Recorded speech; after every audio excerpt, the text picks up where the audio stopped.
a black mafia. $500,000 without the FBI. FBI keep bringing them all FBI. Fucking baby Illuminati.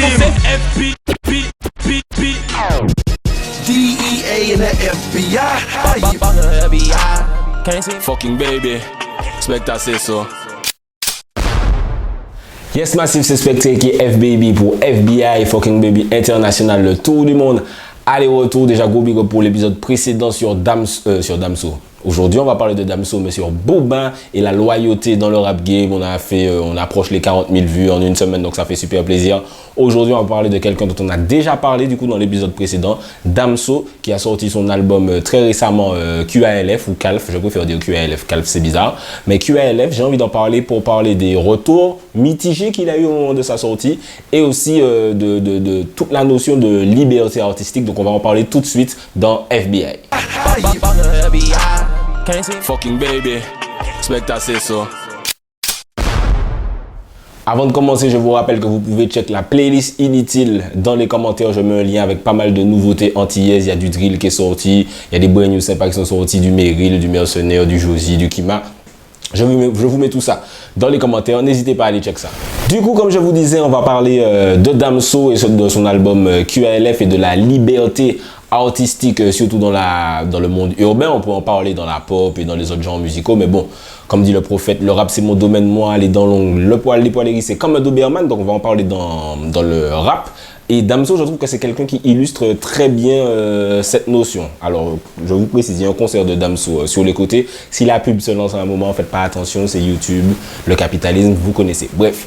Du coup, pour parler de Damso et de son album QALF, quand l'album est sorti, instantanément, quasiment, j'ai eu sur Twitter, parce que mon réseau social préféré c'est Twitter, c'est là que tu vois beaucoup l'opinion des gens à l'instant T, beaucoup de retours très négatifs immédiatement dès la sortie de l'album. L'album dure 45 minutes, aux Antilles il sort à 18h, donc ça fait à peu près minuit en France. Quand il était 18h45, même pas 42, 43, il y avait déjà l'album est nul, éclaté, machin, alors que l'album dure 45 minutes. Donc ça fait ressortir deux trucs pour moi. Premièrement, on ne prend plus vraiment le temps d'écouter les albums.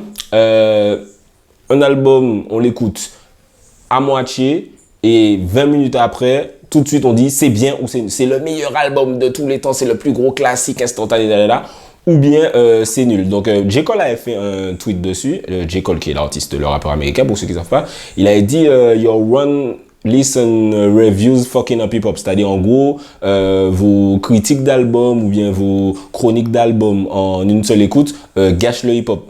C'est vrai dans le sens où pour certains artistes, en tout cas dans beaucoup de cas, la majeure partie des cas j'ai envie de dire, en écoutant une seule fois un album, tu peux pas tout de suite te faire un avis et te dire que tu vas publiquement donner l'avis et que voilà, tu as tout compris de l'album, tu as tout bien écouté, etc. etc. Donc dans ce sens-là, les artistes ont une position difficile où ils doivent faire des sons qui soient accessibles à la première écoute, mais en même temps faire des sons qui ne soient pas juste de la soupe. Donc on va y revenir après.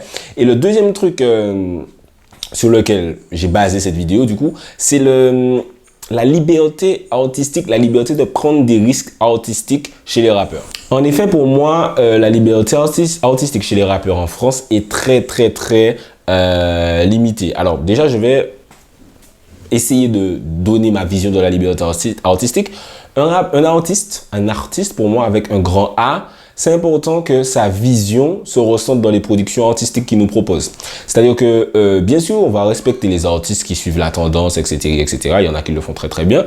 Mais un artiste avec un grand A qui va apporter une nouvelle vision, ou bien même pas forcément une nouvelle vision, mais qui va tenter un truc auquel on ne s'attend pas, c'est toujours plus facile de le respecter qu'un artiste qui fait juste ce qui est à la mode. Il y a plein d'exemples. Par exemple, et tu peux essayer de faire les deux, un peu suivre la tendance, mais essayer un peu d'apporter quelque chose de nouveau. Et je trouve que c'est compliqué dans le rap français, dans le sens où on a moins de place que dans les autres genres musicaux, que ce soit le rap ou que ce soit les autres genres musicaux globalement, pour essayer de tenter de nouvelles choses. Par exemple, comme MHD ou Niska, je sais pas lequel est vraiment, si c'est vraiment la même chose ou lequel est arrivé en premier, mais tout le concept d'afro-trap ou bien de trap, mais avec un peu ce côté dansant, etc. Quand ça arrive en France, c'était super. C'était super, c'était un nouveau truc. Il y a des gens qui aiment, il y a des gens qui aiment pas. Mais tu peux pas dire que c'est du copier-coller d'autres choses. Et je pense que si Niska est toujours là actuellement, c'est parce qu'il a sa marque. MHD, bon, il s'est passé ce qui s'est passé, mais quand il a fait les Afro Trap partie 1, 2, 3, 4, 72, c'est parce qu'il est arrivé avec un nouveau truc. Mais, qu'on le veuille ou non, bien sûr, il y a des formats à respecter ou à ne pas respecter, mais ces formats existent. Des formats qui te permettent de plaire à la masse et de plaire aux médias. Et ces formats sont voués à évoluer, bien sûr. Il y a eu le rap mélancolique avec une chanteuse R&B au refrain, comme, bon, t'as eu Booba sur Destiné, c'était son premier son qui est passé en radio, avec la meuf qui, comme par hasard, allait devenir la femme de Cynic après. Je trouve cette histoire incroyable, faudra qu'on en reparle. T'as eu qui est l'exemple de Booba de Rof et Wallen. Tu as eu Tombé pour elle de La Fouine avec Amel Ben. Donc ça, c'était vraiment un gros format dans le rap français qui a duré super longtemps et il n'y a pas que comme exemple. Ensuite, bien des années après, tu as eu le format Trap, tu as eu Caris, tu as eu Niska, tu as eu Gradure avec Traction. Et voilà, ce format-là est arrivé. Et du coup, pour se faire accepter, c'était plus facile de suivre ce format-là. Ensuite, tu as ce qu'on appelle vulgairement de la Zumba, qui n'est pas de la Zumba. Ça aussi, on va faire un épisode dessus, je pense. Avec tout ce qui est Maître Gims, Niska aussi, Jul. Voilà, tout ce qui est rap, mais des fois tu te dis c'est vraiment du rap ça, c'est pas vraiment du rap ça en fait, mais qui est un nouveau format qui fait fureur depuis les 3-4 dernières années, voire plus. Donc voilà, ça c'est des formats à suivre que tu n'es pas obligé de suivre et que si tu suis, ce n'est pas dit que tu vas forcément fonctionner, mais ces formats existent, on va pas se voiler la face. Et dans le rap US, c'était idem, c'est-à-dire que le rap français n'est pas une exception de ce côté, dans le sens où quand Soulja Boy est arrivé avec toutes ces danses Crunk That Soulja Boy, il y a eu DJ Hunk, il y a eu Snap Your Fingers, machin, etc. avec Lil Jon. Quand il y a eu toute cette grosse vague-là, ben frère, pendant une grosse période, soit tu faisais ça, soit tu dégageais. En gros, il y a autre chose qui existait, mais c'est-à-dire que c'était une énorme vague, un énorme format où le rap new-yorkais et le rap de Californie a pris un énorme coup, alors qu'avant, c'était pendant des années, c'est eux qui dictaient la tendance. D'ailleurs, New York en premier, ensuite Californie, ensuite New York, etc., etc. Et quand il y a eu tout ce qui est Snap Your Fingers et ensuite la grosse période trap avec T.I., Young Jeezy, Gucci Mane, etc., etc., New York a dû se remettre en question. Il y a beaucoup d'artistes new-yorkais qui ont suivi cette vague. Jusqu'à maintenant, il y a toute une crise à New York. Ah, les artistes new-yorkais, vous êtes des sous-sœurs, vous faites comme Atlanta. Sauf que ça existe partout. Et comme je dis, suivre le format ne veut pas dire que tu vas automatiquement marcher. Pour les Antillais qui regardent cette vidéo, on sait très bien que les rappeurs en Martinique, pendant très très longtemps, ben, tu faisais du rap, t'étais pas dedans, quoi. Tout le monde s'en foutait. Moi, je me souviens, c'était début 2000, même avant ça, de 2000 à, on va dire 2012, tu faisais du dancehall ou bien c'est tout. Tout le temps, les gens me disent, ah ouais, t'as fait un flop, ta carrière, machin. Je leur dis, les gars, vos rappeurs préférés que vous mettez devant moi, le seul truc qu'ils ont plus que moi, c'est des vues YouTube. Ils sont jamais passés en radio, ils ont jamais fait de prestations, ils ont jamais sorti d'album, il n'y a même pas le stream, rien du tout en vrai. Parce que être un rappeur en Martinique à cette période-là, c'était rincé, tout le monde s'en foutait. Tout le monde faisait du dancehall, machin. Moi, le truc, c'est que j'ai toujours fait du dancehall. Avant de faire du rap, je faisais du raga, rappelle-toi, comme dirait Ray James.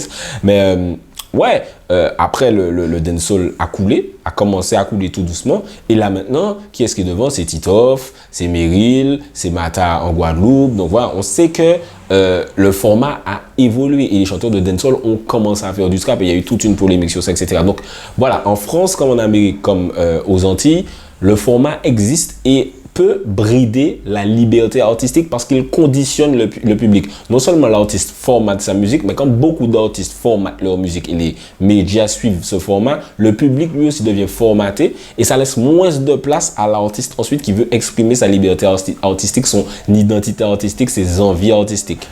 Car l'artiste se retrouve à ce moment-là avec un choix, suivre la tendance ou exprimer sa liberté artistique. Et du coup, on va revenir sur Damso et le cas Damso. On va retracer un petit peu très rapidement le parcours de Damso pour voir pourquoi je pense que la liberté artistique est un point très important dans la consommation ou bien la façon d'aborder son dernier album QALF. Damso, la masse, l'a découvert sur le morceau Pinocchio, donc en featuring avec Booba sur l'album Neo Nemesis, gros classique ce morceau, et même cet album, j'ai envie de dire que c'est en train de devenir un classique. Mais donc on l'a découvert sur un banger, punchline, flow, arrogance, nonchalance, insolence, t'es passé partout comme la chatte de Chaim. Je sais pas si c'est vrai, mais je la baiserai au calme. Donc voilà, moi je me souviens quand ce morceau est sorti, j'ai dit ouais, il y a 2 feats, ça veut dire qu'il y aura moins de couplets de Booba, machin. Moi j'écoutais cet album, surtout que cet album est court, donc tu auras moins de couplets de Booba, machin. Et au final j'ai entendu ça, j'ai dit ah ouais non mais je me suis totalement trompé, je suis très content que Michel soit sur le projet, je pensais même que c'était un arabe au début, je sais pas pourquoi. Et voilà, grosse claque, punchline, bangers comme il sait le faire. C'est comme ça qu'on a découvert Damso. En un couplet, tu sentais déjà la greatness du gars. Il a enchaîné avec Débrouillard. J'ai moins aimé Débrouillard, mais tu vois tout de suite que c'est du lourd. Bruxelles Vie, franchement, j'ai accroché direct. D'autres morceaux dont j'oublie les titres là tout de suite. Mais ça restait dans la veine bangers, punchline. Tu peux turn up sur ça au calme. Donc, tu adaptes, comment te dire? Tu voyais déjà Damso dans cette case-là. Tu te disais, ok, Damso, c'est ça. Donc le public a commencé à apprécier Damso pour ça. Je me souviens quand Booba est venu en concert en Martinique, il y avait Booba Kalash et Niska. Et les gens dans la queue étaient en mode, j'espère que Damso sera là, machin, nanana, il va écraser. Parce que ça correspond avec notre identité antillaise. On aime s'amuser, on aime turn up, etc. Donc on a mis Damso dans ça et on voulait qu'il soit là en fait. Bon, après, il n'était pas là du tout, mais c'est pour vous dire la vision qu'on avait et je pense que le grand public aussi avait de Damso. Sur Batterie Faible, tu as des bangers comme ça, tu as aussi encore plus des trucs qui sont dans la tendance de son vocodé pour les meufs qui passent bien, etc., etc. Donc, ça reste original, c'était pas bateau non plus, puisque textuellement c'est un gars original, le flow est original, tu ressens pas mal la touche belge, mais ça restait accessible, ça restait grand public, ça restait ok, c'est un rappeur comme ça, qui est pas forcément bête et méchant comme du Niska ou je sais pas trop, mais qui est accessible. On peut, c'est grand public, les adolescents peuvent écouter ça sans forcer en sortant du lycée. Ensuite vient l'album Ipséité, le deuxième album après Batterie Faible, et c'est bien ça, je crois que c'est ça, et tu sens déjà qu'il est déjà un petit peu dans le spé. Déjà le titre de l'album, déjà j'ai oublié, jusqu'à maintenant j'oublie ce que ça veut dire ipséité, le côté chiffre grec dans les titres, t'as le son, c'est dessus que t'as le son Une âme pour deux, super chelou, déjà le concept il l'a volé sur Immortal Technique, le côté de faire des trucs avec une meuf et après tu découvres que c'est ta mère, c'est totalement Immortal Technique dans Dance with the Devil, pareil que Kerry James a volé le concept de X et Y sur Rewind de Nas, mais bon bref. Mais tu sens déjà le côté, j'essaie de rechercher un petit truc original, j'essaie de sortir un peu de ma case en mode de prendre les gens à contre-pied, mais il y a toujours Macarena, qui est la grosse cartouche, la grosse disquette commerciale. Moi, je me souviens, je vous parlais de mon expérience en écoutant l'album. J'écoute l'album et je crois que Macarena, c'est quoi? C'est le morceau 8 ou un truc comme ça. Et je m'arrête dessus. Je dis, ok, ça va exploser. Mes premières écoutes de l'album. Et je crois que j'ai jamais écouté tout l'album rien qu'à cause de Macarena, parce que je me suis arrêté dessus et je me suis dit, ah ouais, là... Et je sais pas, je suis resté bloqué sur ce morceau. Il l'a clippé pas longtemps après. C'est devenu son deuxième plus gros morceau après Mwakamoun avec Kalash. Et même s'il n'y avait pas Macarena, il y avait de toute façon signalé. Donc il y avait de quoi faire sur cet album-là, même si tu sentais déjà qu'il partait un petit peu dans un truc un peu original, un peu artsy, quoi. Et quand tu as des singles comme ça, l'album, il va se vendre de toute façon. Avec le stream maintenant, c'est comme ça que tu vends les albums. C'est pas la qualité du projet global qui fait les ventes de l'album. Il faut totalement que vous retiriez ça dans vos têtes. Ah, cet album-là n'a pas vendu, donc l'album n'est pas bon. J'ai vu qu'il y a beaucoup de gens, les jeunes, ou bien les gens qui commencent à être matrixés par le streaming aux Antilles, qui pensent comme ça.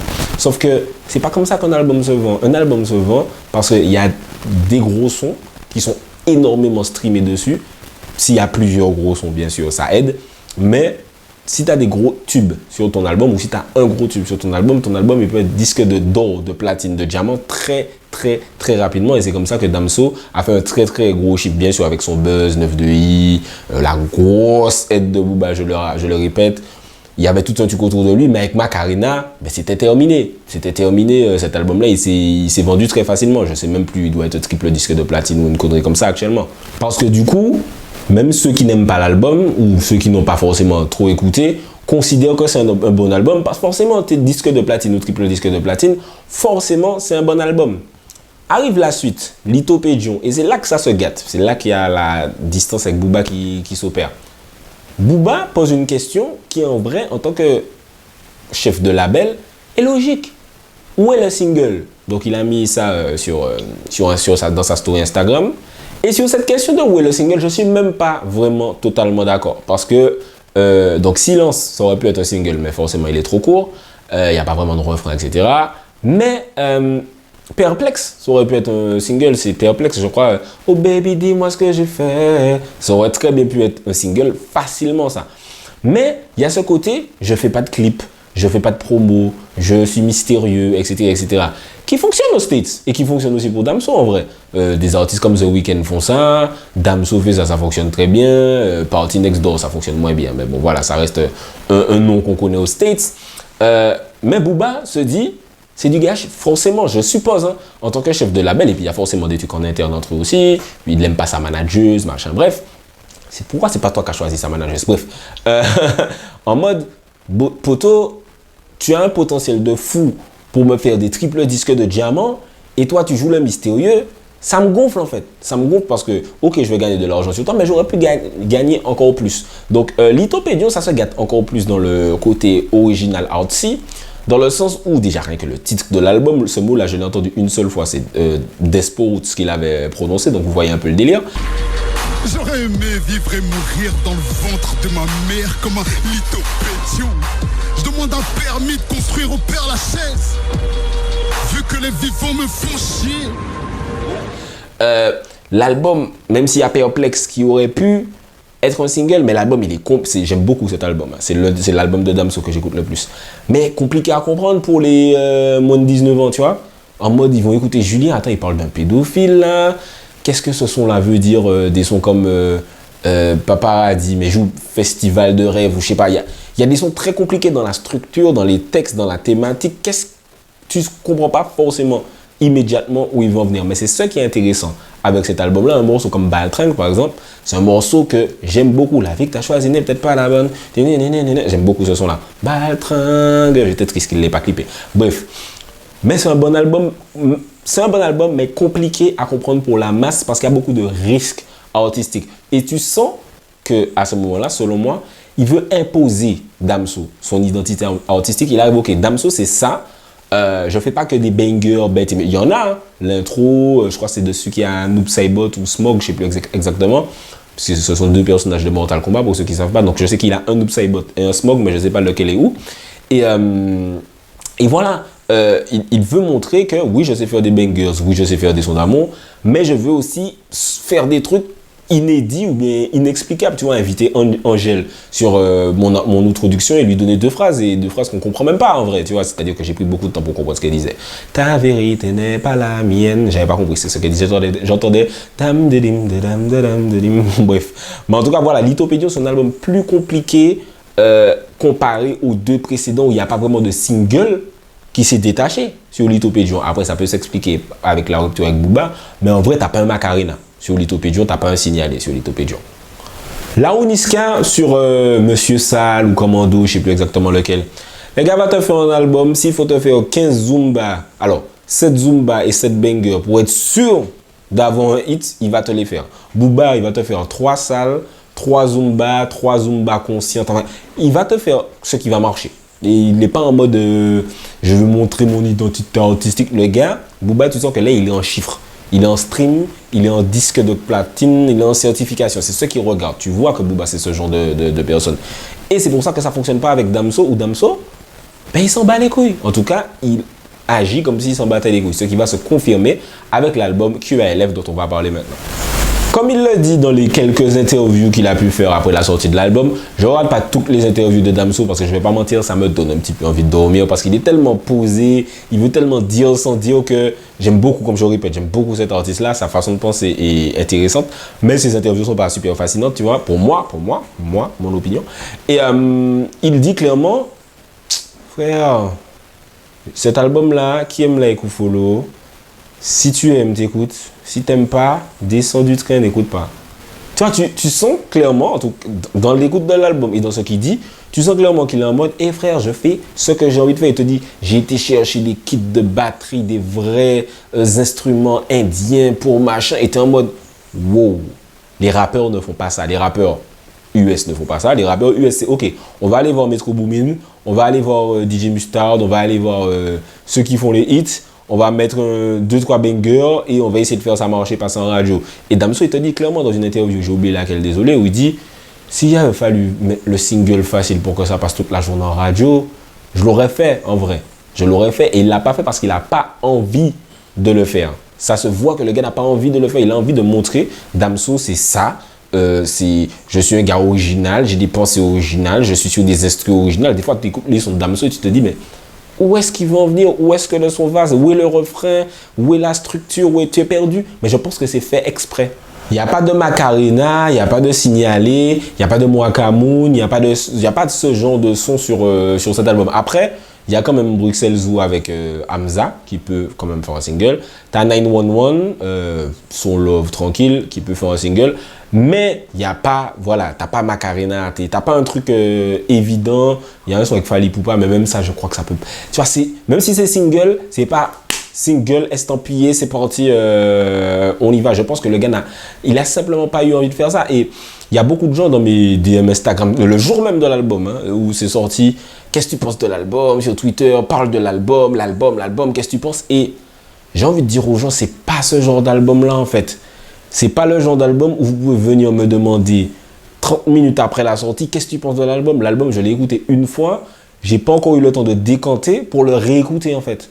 C'est ce genre d'album où il faut se poser. Lithopédion, c'était pareil. Lithopédion, il est sorti, j'étais en mode, je sais pas, j'arrive pas à entrer dedans, machin. Et au final, Lithopédion, j'écoute l'intro, j'écoute Baltringue, j'écoute Silence, j'écoute Perplexe, j'écoute le son, j'écoute Feu de Bois, j'écoute Paradis, j'écoute Ipséité, le son Ipséité. Il y a quand même pas mal de humains, il y a beaucoup de sons sur Lithopédion que j'aime. Alors que de prime abord, j'étais en mode, je comprends pas trop. Et pour moi, QALF, c'est la même chose. C'est en mode, je comprends pas trop. Il faut que quand je serai dans la vibes, quand je serai dans le mood, je vais me poser, je vais réécouter. Je pense que QALF, c'est ce genre de projet-là. Et cette façon de fonctionner, cette façon d'approcher son album, de faire ce dont il a envie, de sortir de la case où on a voulu le mettre, ça me rappelle cette logique de Kendrick Lamar. C'est Top Dog, le boss de son label TDE, pour Top Dog Entertainment, du coup. Qui, je crois qu'il a tweeté ça, je vais essayer de vous mettre le tweet si je le retrouve, où il dit, quand on a sorti To Pimp a Butterfly, donc je vais refaire le truc de Kendrick, il arrive avec 2-3 mixtapes original, tu sens que c'est un lyriciste, tu sens qu'il a son identité, mais t'as les morceaux efficaces quand même, où ça kick, où c'est banger, ou en concert, machin, les sons d'amour, il avait ça dessus. Amour, pas forcément amour facile, mais il avait des sons accessibles, c'est comme ça que je l'ai découvert. Je le découvre sur une prod de J. Cole qui est High Power. C'est une structure rap, tu écoutes les projets, tu sens qu'il est super fort, qu'il a son identité, mais ça rentre dans un truc. Il fait son premier album qui est Good Kid, Mad City, qui est le meilleur album de la dernière décennie avec Dark Twisted Fantasy de Kanye West. Son premier album, pareil, tu sens que c'est original, mais t'as Swimming Pool, qui est un big hit produit par... C'est qui a fait celui-là? Je sais que c'est un gars qui travaille avec Drake, mais j'oublie. T'as aussi Poetic Justice, justement, avec Drake, qui fonctionne bien. T'as Don't Kill My Vibe, qui fonctionne bien en radio. C'est un album original, concept de ouf, storytelling de ouf. S'il y a encore un album aussi bien un jour dans mon vécu, je serais content tellement l'album, il est bon. Mais il a fait en sorte que ça fonctionne. Et puis le deuxième album studio, qui est To Pimp a Butterfly, totalement à l'ouest. Le gars, il a posé sur des instrus jazzy, sur des samples bizarres, c'est pas vraiment du rap, tu comprends pas trop. Bah bon, bien sûr, il y avait King Kunta dessus, il y avait All Right qui est devenu l'anthem de tout ce qui est Black Lives Matter, etc. Mais le reste de l'album, la grande majorité de l'album, et même ces sons-là, en vrai, t'as pas le single, quoi. T'as pas...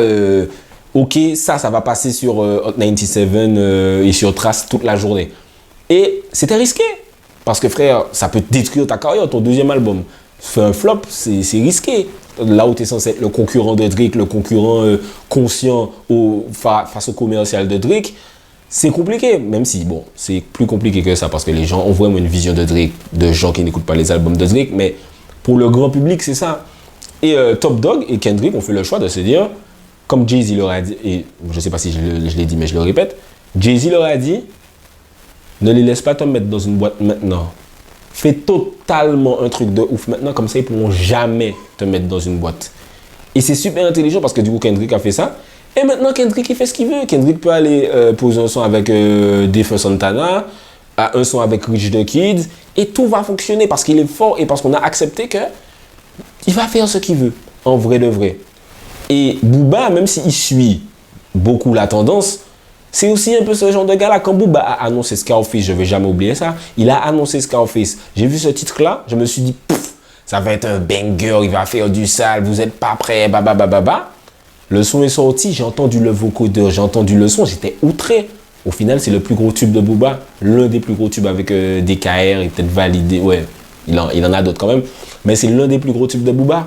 Ce qui montre que prendre des risques, tenter des trucs artistiques, peut-être que tu ne vas pas faire ton plus gros hit comme Scarface, mais le public va te respecter et tu vas acquérir un public fan qui va voir que vraiment, je ne sais pas sur quel pied danser. Je ne sais pas ce que j'aurais quand j'écoute un projet de Damso, de Kendrick ou autre. Je vais prendre un exemple martiniquais antillais pour que les Antillais puissent comprendre, puisque je parle de Kendrick Lamar, là, ils sont en mode de qui, c'est qui. Non, je rigole, mais. Par exemple, Kalash, les gens adoraient Chaos. Moi, c'est pas mon album préféré de Kalash, mais Chaos, frère. Bendo, Taken, Rouge et Bleu, j'en passais des meilleurs. C'était évident, tu vois, le gars, il a calibré l'album. Je sais pas s'il l'a fait exprès, mais l'album était calibré. Moi, Cameroun, quand c'est sorti, je me souviens, les retours étaient moyens. Puisque je vous dis, je suis sur Twitter les retours des gens, je suis. Les retours étaient en mode, ouais, bof, machin, nanana. Boum! Disque de platine. Moi, Cameroun sont le plus streamés de cette année-là, diamant de je sais pas trop quoi, machin. Moi, Cameroun, incroyable, génial. Parce que les gens varient, l'opinion des gens varie selon le succès que tu as avec ton projet. Le dernier projet en date, Diamond Rock, je suis d'accord avec vous que les singles, il y avait d'autres singles à choisir. Le son avec Dadju, je l'aurais clippé moi. Maria, je l'aurais clippé moi. Pas, et je ne l'aurais pas clippé après. Genre, je serais arrivé avec ça, en vrai. Mais si tu penses commercialement, c'est ce que tu fais. Mais peut-être que c'est des artistes, Damso, Kalash, Kendrick et je sais pas les autres, qui ne pensent pas commercialement. Et en vrai, je sais que Kalash ne pense pas commercialement. Tu vois, genre, quand je l'ai interviewé, après, il a dit, j'aime bien raconter cette anecdote-là. On était posé là, il me faisait écouter des sons. J'ai écouté des sons avec Damso et tout qui sont pas encore sortis, machin. Et il y a un son, le son Tribute, qui est une reprise reggae de son de Zouk, qui passe et je dis, ah, ils sont arrêtés, machin, nanana. Et il reste là, il dit à sa manageuse, on sort ça demain. Comme ça, on sort ça demain. Tu vois, sur un coup de tête, il a décidé, et ça a été compliqué à sortir, bref, je vous épargne l'histoire. Et ça montre qu'il n'y a pas forcément de calcul. Et même Magistral Beats, qui travaille main dans la main avec TKMJ, pour les hexagonaux qui suivent pas, c'est un très gros artiste aux Antilles qui a une très grande fanbase. Il travaille avec TKMJ et dans mon interview, il dit, frère, notre tactique, c'est qu'il n'y a pas de tactique. Ça a la vibes. Si on a envie de faire ça, on fait ça. Et c'est ça la liberté artistique, c'est ça le prendre des risques, c'est ça ne pas s'enfermer dans un format, ne pas se dire, ok, qu'est-ce qui va marcher? Ça, c'est ce qui marche, eh ben je fais ça. Donc bien sûr, moi par exemple, je suis team Kalash, comme je suis team Meryl, team... non, je suis que team ces deux-là en vrai. Team Booba aussi, tu vois, j'ai envie que ces gars-là aient des gros succès, donc j'ai envie qu'ils fassent ce qui fonctionne pour pouvoir me dire, ah ouais, mon artiste là, disque de... triple platinium, diamant, machin, j'ai envie. Mais en même temps, la liberté artistique, c'est important. Si tu perds ça, tu perds toute l'âme du hip-hop et de la musique en général. Imaginez si The Weeknd décidait, eh ben, je fais ce qu'il mange, donc je vais poser sur des instruments comme Chris Brown. Ça n'a pas de sens.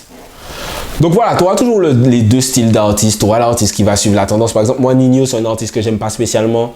Je dis tout le temps que je le trouve un petit peu surcoté, pas nul, hein, mais surcoté dans le sens où on en fait tout un foin, machin, etc. Ah, Nino, incroyable, il est plus fort que Damso, plus fort que tout. Moi, j'y crois pas, tu vois, je sais très bien qu'il y a beaucoup de rappeurs plus forts que Nino, mais c'est un gars, il a trouvé son truc et il fait. C'est ça, ah ben ok, ça. C'est un peu de Zumba, beaucoup de kickage, bangers, machin, les gens ont l'impression que je suis un rappeur extrêmement fort, plus je leur donne un petit mamacita et un petit lettre à une femme et un petit... Je connais pas les titres de Nino, mais tu sens que les albums, ils les calibrent pour que ça fonctionne. Pareil que Niska, Maître Gims, ça dépend, c'est pas exactement pareil, mais vous voyez ce que je veux dire. Les rappeurs qui vont se dire, moi, je fais cet album pour qu'il fonctionne, là où des albums, ou d'autres rappeurs vont se dire, ok, artistiquement, j'ai envie de faire ça, j'y vais. Et ça, c'est une grosse différence entre deux artistes. Et sincèrement, même si, comme je dis, on a envie que les artistes fonctionnent, ben, quand les artistes font ce qu'ils ont envie de faire, eh ben, ils font ce qu'ils ont envie de faire. Donc voilà, n'hésitez pas à me dire ce que vous avez pensé de cette vidéo, ce que vous pensez de ma théorie, de la liberté artistique. Est-ce que pour vous c'est important? Est-ce que vous préférez que les artistes suivent la tendance? Qu'est-ce que vous avez pensé de l'album de Damso QALF? Qu'est-ce que vous pensez de Kendrick, Kalash, leurs derniers albums, comme je viens d'en parler, etc., etc.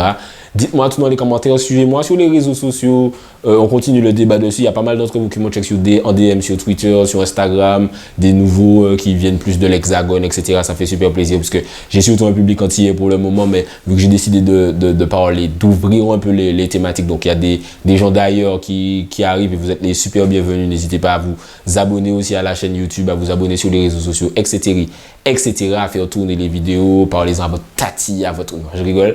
C'était Specta pour FBI, le tour du monde, aller-retour. À la prochaine. Oh, FBI. Fucking baby Illuminati. DEA and the FBI. Fucking baby. Specta say so.